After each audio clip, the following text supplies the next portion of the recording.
Understand کرنے کے لیے آپ کو تمام تر جو جوائنٹ ایکشن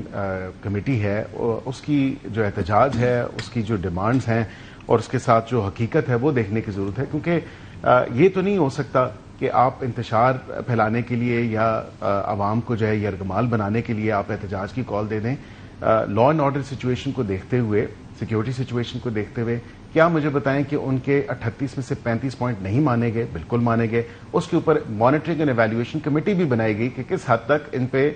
کام ہو رہا ہے یا کس حد تک جو ہے وہ اس کی جو پوائنٹس ہیں جو ڈسکس ہوئے ہیں ان پہ امپلیمنٹیشن ہوگی۔ تو اس کے بعد اگر آپ دیکھیں کہ یہ کہنا کہ یہ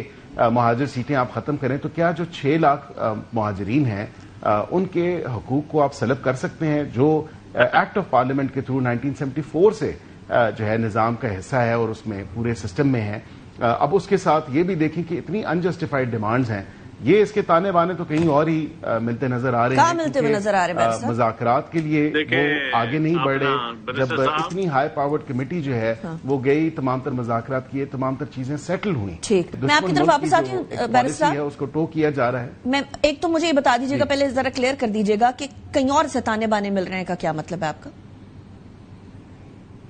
دیکھیں، واضح طور پہ نظر آ رہا ہے کہ جس طرح ان کی جو لیڈرشپ ہے، اس کی جو لوگ اس کو لے کے چل رہے ہیں، وہ کوئی معاملہ حل طلب نہیں چاہتے، وہ نہیں تانے بانے کدھر ہے، بس مجھے یہ بتا دیجیے گا۔ کہہ لیں یا جلتی پہ تیل کا کام جو کرنے کی کوشش کر رہے ہیں، یہ نہیں ہونا چاہیے۔ جب مطالبات آپ کے مانے جا چکے اور ان پہ امپلیمنٹیشن بھی ہو رہی ہے، اس کو دیکھا بھی جا رہا ہے، پھر مخصوص جو نشستیں جو مہاجرین کی ہیں، I understand that۔ تانے بانے کدھر مل رہے ہیں بیرسٹر صاحب؟ جی، تانے بانے ہمسائے ملک سے ہی مل رہے ہیں، اور کدھر سے مل رہے ہیں؟ انہی کی پالیسی ٹو ہو رہی ہے۔ دیکھیں نا، کنفرمڈ رپورٹس ہیں اب کشمیر کے بیرسٹر صاحب، اس بارے میں کنفرمڈ رپورٹس ہیں، بیکاز یہ بہت بڑی بات ہے۔ جی،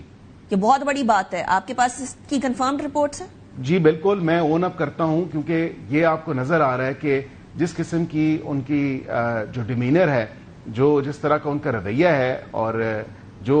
حرکات وہ کر رہے ہیں، وہ کسی جمہوریت کے زمرے میں نہیں آتی، اور احتجاج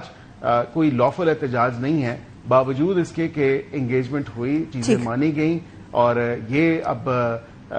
کوئی اور ہی مقاصد ہیں ان کے، اور بالکل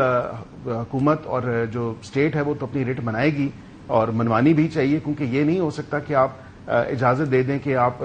بے سود قسم کا احتجاج کریں اور سڑکوں پہ جلاؤ گھراؤ کریں، اور چند صاحب کچھ ایڈ کرنا چاہ رہے ہیں، جو زندگی ہے اس کو